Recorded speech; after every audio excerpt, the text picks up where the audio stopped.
Are you ready to unlock the power within? To let go of fear, embrace vulnerability, and step into a life of alignment and fulfillment? Welcome. I'm Valina Stavropoulou, and this is a journey of unbecoming, discovering a version of yourself you never knew existed. What does it mean to unbecome? It's about release, surrender, radical acceptance, and so much more. But what can unbecoming do for you? In each episode, I guide you on a journey to overcome self-doubt, set empowering boundaries, and uncover the untapped potential within you. Through honest storytelling, insightful interviews, and reflections drawn from my own experience of living with MS, you will find inspiration to face life's hurdles, embrace your authentic self, and thrive. Are you ready to cultivate deeper self-love, experience more joy, and live a life guided by purpose? It all starts now. Welcome to the journey of unbecoming, everyone. Here we explore what it means to uncover the layers of who we thought we had to be, and we discover who we truly are. I'm Valina Stavropoulou. I'm your host, and I'm so grateful to have you all with me here today. You see, for the past 3 episodes, I had the privilege of sharing the beginning of this journey with the incredible Dr. Pat, who is the founder of the Transformation Radio Network. And we had some brilliant conversations. It was on the art of unbecoming, silencing the inner critic, as well as the power to choose you. From today, it's going to be you and me. And for my very first solo episode, I couldn't think of a better moment to take you on a deeper journey of my own journey, to take you a little bit deeper. I want us to truly get to know each other, and I want you all to understand what unbecoming means and also to explore the core of it. We all go through defining moments, whether that's an illness, career changing, moving places like moving countries, a heartbreak, or a personal loss. These moments challenge us, but they also hold the power to transform us. My diagnosis with multiple sclerosis in 2018 was my own moment. It shook my sense of self, and it also forced me to question everything that I knew until then. But what I found on the other side of it was something extraordinary, was a deeper truth, and a return to my most authentic, true self. You see, unbecoming wasn't just a concept for me, it became my reality. So today I'm sharing my personal story, one that began with an unexpected diagnosis, but it led me to a life definitely more aligned, more empowered, and more free than I could ever imagine. So grab a cup of coffee or a tea wherever you are in the world, and let's just start this journey together. So get comfortable. I have to be honest with all of you. I never imagined I'd have the courage to share my story. It meant definitely facing my deepest fears, revisiting the pain of the past 6.5 years living with a chronic illness, and also, allowing myself to be truly seen by all of you. At my core, I'm someone that chooses to see the goodness in life, the hope in every single challenge. If there is an issue, I could see where the opportunity is. So that's why sharing the raw, the uncomfortable, the unfamiliar, the struggles, it just doesn't come easily to me. But everything I share and everything I preach, I have lived through it. I know I'm not alone in this. Just recently, I was working with a client, a beautiful, successful client of mine, someone who deeply inspires me. She opened up about her own journey, and as far as I know, she's a fighter, but she went through profound loss. And yet, she questioned whether her story truly mattered, whether anyone would care or found meaning in her experiences. We worked on this together, and she came to understand that her story is not just valid, it's actually super powerful. It holds the ability to inspire, to heal, to bring meaning to others. And you see, in my client's doubts, I also saw my own struggles reflected back at me. Just like her, so many of us underestimate the impact of our own experiences. But through our stories, in all the rawness and the truth, all this has the power to change lives. As Brené Brown says and beautifully reminds us, owning our story and loving ourselves through the process is the bravest thing that we will ever be able to do. Through sharing, I've come to understand that vulnerability isn't a weakness. It's a bridge that connects us all. It's the light that turns pain into purpose, right? Healing isn't just about personal transformation. It's about extending a hand to others that they're walking a similar path. So if my story today helps even one soul out there, then to me, that's already a success. So if you are to take anything from this, let it be this. You're not alone, you're seen, and you're heard. This isn't just my story. It's really an invitation for you to see your own life differently. So let's just start with who I was before my diagnosis. So before MS, I was working in HR. I was a manager. I was an overachiever, always chasing success, productivity, external validation. That was my main thing. Every morning I would wake up and I would have a mental checklist of stuff. And there was never enough hours in the same day. And I'm sure when I say that, I speak to most of you out there. My calendar was packed, and of course, there were like to-do lists that they were endless. But yet, no matter what I was doing, no matter how much I accomplished, it never felt enough. And slowing down wasn't really an option for me. So in many ways, I had tied my worth to, let's say, three things: how much I could do, how perfectly I could do them, and also how much I could give to others around me. So my identity was definitely built around achievements and also the expectations of others. And that, fueled the cycle, like pushing harder, never feeling good enough, that people pleasing, never saying no. And the list obviously is long. And I won't lie, I loved that people trusted me. I love that they relied on me, sometimes too much. And they saw me as someone that could always deliver, no matter what. So, being the leader, the carer, the savior, it actually felt really rewarding. It was just amazing. It felt good. You see, from an early age, I was conditioned to chase milestone after milestone, believing that constant achievement equal obviously success. But looking back, there was a clear disconnection between who I truly was and who I thought I needed to be. Still, though, there was never a dull moment. It was always fast-paced, demanding, and yes, it made me happy, or at least I thought it did.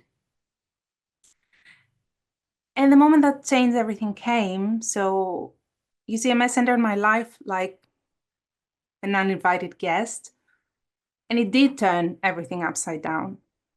In 2018, I definitely had been running empty. In 2017, I was also studying to become a life coach, so I was juggling full-time studies as well as work. And there was something in me that kept saying since the beginning of the year, I really need to make things stop. Like I needed a reason to stop. But you know what they say? They always say, be careful what you wish, because the universe listens. It does listen, actually. So that summer, my body rebelled. It started from my right hand, and there was this numbness that spread all over my body. And it went everywhere apart from my head and toes. It was that creeping discomfort that I couldn't really shake. If, all of you probably, it happened to you when you sleep on your hand, for example, and then it becomes completely numb, and then if you lift it, then it falls on you. That's exactly the feeling, but imagine it all over your body. So at first, when I went to the doctors, they said it's a burnout in another form. But then they suggested precautionary to have an MRI. Of course, the hospital stay came after because they had to treat the symptoms that they were quite heavy. And after all this, you have multiple sclerosis. I mean, what's that? You see? For those who don't know, what I truly hope you never have to, multiple sclerosis is a chronic autoimmune disease where the immune system attacks the myelin, and the myelin is the protecting covering of the nerves, the nerve fibers.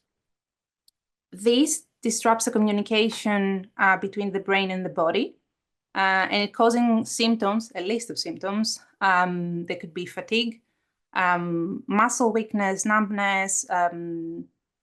It causes symptoms like also brain fog, balance issues, and also there is that part of anxiety and depression. So it does cause issues on the mental health. It's called a snowflake disease because no two cases are the same. So each and every person experiences it differently. Hearing the diagnosis, it felt that the ground completely disappeared under me. And the doctor, he started speaking about lifelong treatment, drug options, side effects, and I could barely process a word. But as I said before, every issue for me was an opportunity. At least I've learned that really well from my coaching training. I was lucky enough. And I'm inherently like a fighter. So I did what I knew best, I pushed forward and I convinced myself I was fine. So I kind of rushed back to my normal life. And denial worked until it didn't. Deep inside, something was slipping away. This high achiever, this always in control version of me started unraveling. The world has shrunk to work and home, and I had paralyzed anxiety. I was exhausted from pretending I was okay. And I wasn't pretending that to myself, I also pretended that to others. And I was angry at my body, at life, because now fear ruled my days. The main question was, what would my future look like? Would I still be able to live the life that I so hard worked for? And there was this moment, a few months after, that I had one of the most challenging panic attacks, and I was by myself at home, where I had to make it stop. So I literally pulled myself out of bed. I had a big mirror back then in my bedroom, and I went in front of the mirror and I really looked myself in the eye. I had to make it stop. I had to calm all this down. The fear wasn't just about a mess. It was about living with it. But in that moment, when I was looking myself in the eyes and I really tried to calm everything down, beneath it all, something stirred. There was a quiet knowing, and I knew this wasn't the end of my story. I knew that this was the beginning of something I couldn't definitely yet understand. So let's go on a very short break now. While we do that, I invite you to explore more about my work. You can learn more at mindhierarchy.com, which is my website. You can go to the section of work with me. And of course, you can contact me on straight on my email, or you can, of course, book a free discovery call. So when we return from the break, we will dive into the more comforting part, how Unbecoming truly began, and obviously the power of the transformative process, because it is a truly transformative process. So stay tuned, and we will be right back in a bit.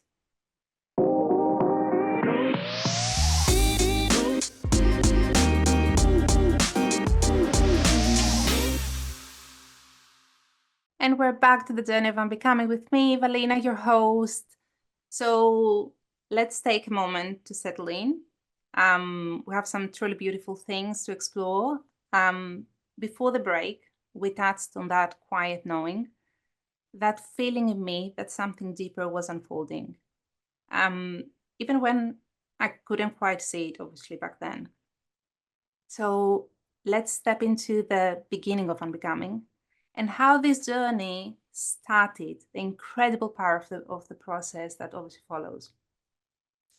So after having the experience of that intense panic attack, I chose to start therapy because I understood that I needed the right support to help me accept this new reality.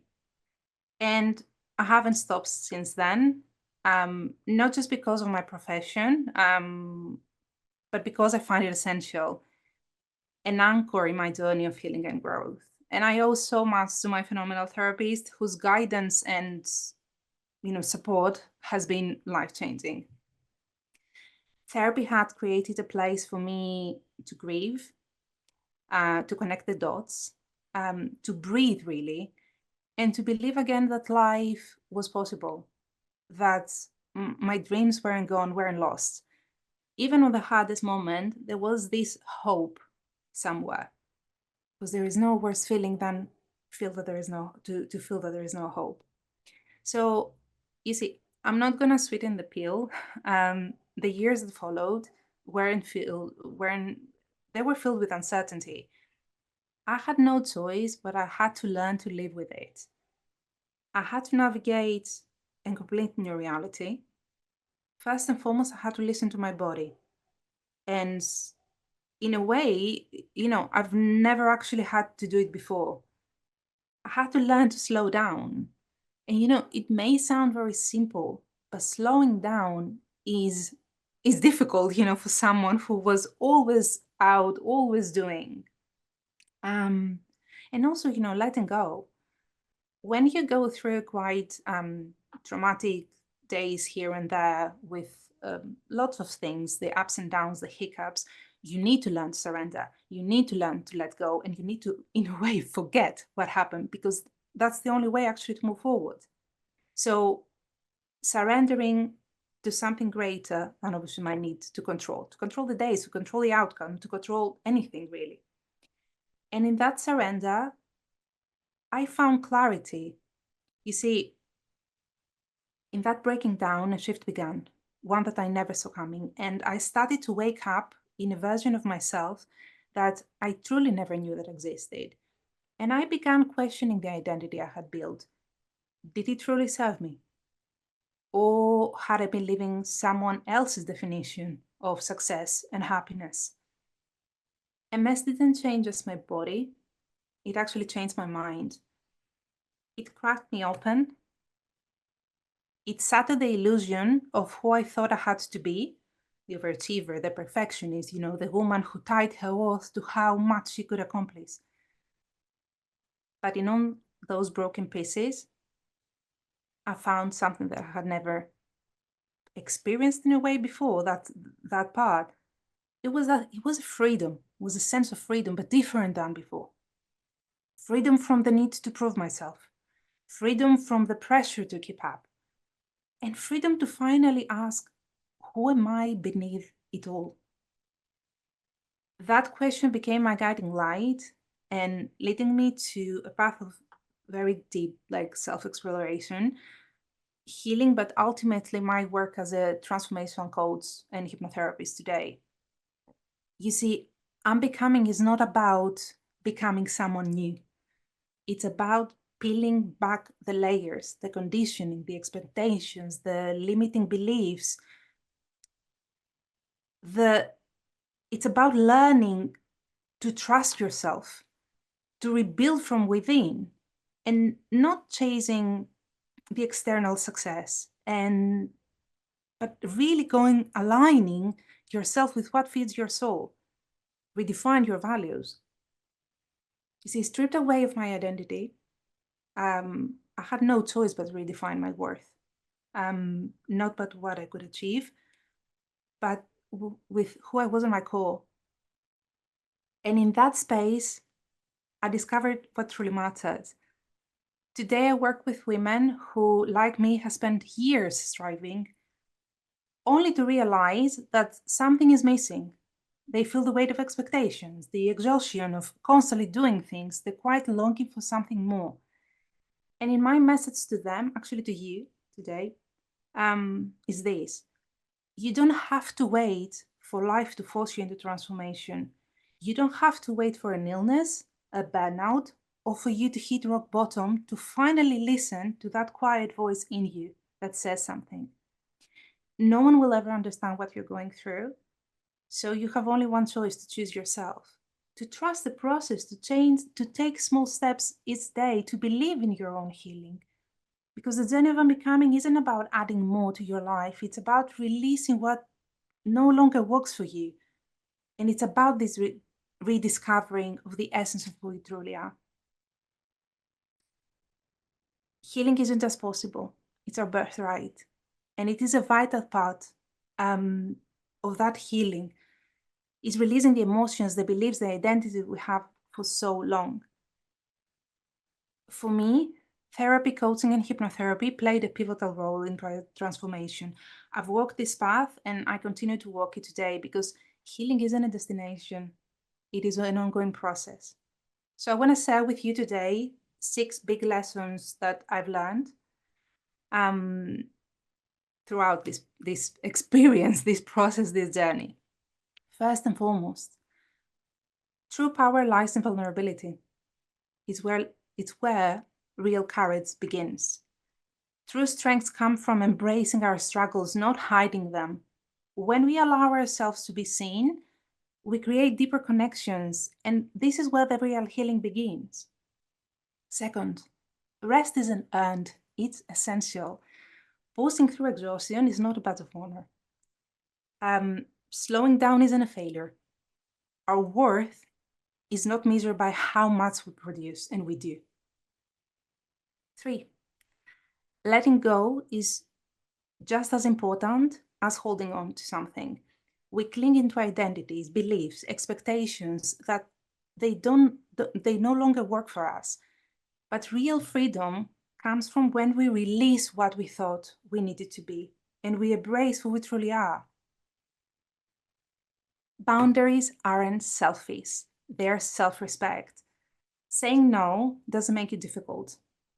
Prioritizing your well-being doesn't make you unkind. The relationships and commitments they meant for you, they will always honor the space you need. Presence is more powerful than perfection.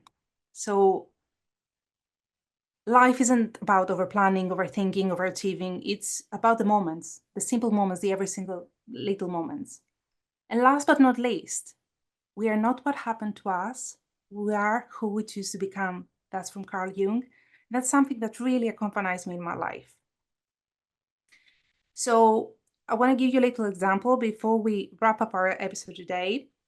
The next time that you capture yourself facing a challenge and getting all angry about it, and you keep repeating, why is this happening to me?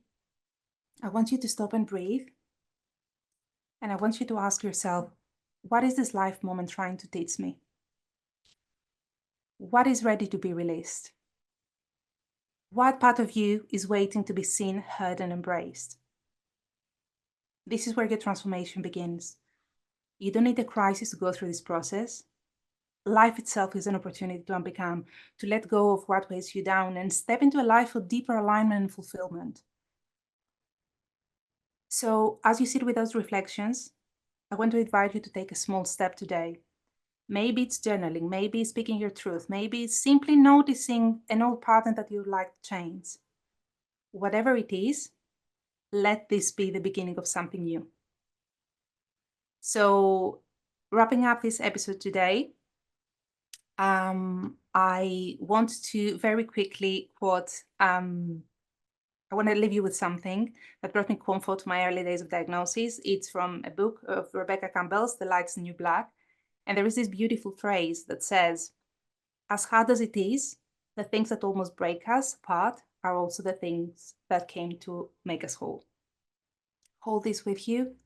Thank you so much for sharing this space with me today. If today's episode resonated with you, or you know someone who needs to hear this, please share it. And if you're ready to go deeper, I'd love to support you. You can find me on my website, mindhierarchy.com. You can contact me on my email. And I will see you next time. I'm Valina. I can't wait to continue this journey with you. Join me every first and third Thursday at 9 a.m. Pacific time on Transformation Talk Radio. And until next time, keep unbecoming, everyone. I'm Valina Stavropoulou, and you have been listening to the journey of unbecoming, discovering a version of yourself you never knew existed. Tune in every first and third Thursday at 9 Pacific on Transformation Talk Radio for a space where you are seen, heard, understood, and deeply supported. Remember, you do not have to find your way back to your heart alone. Each episode invites you to explore what unbecoming means for your mind, body, spirit, and emotions, a transformative process of releasing what no longer serves you. This show is not just about overcoming challenges. It is about celebrating the beauty of letting go and stepping boldly into a life of joy, purpose, and self-confidence. For more information and to connect with me, visit mindhierarchy.com.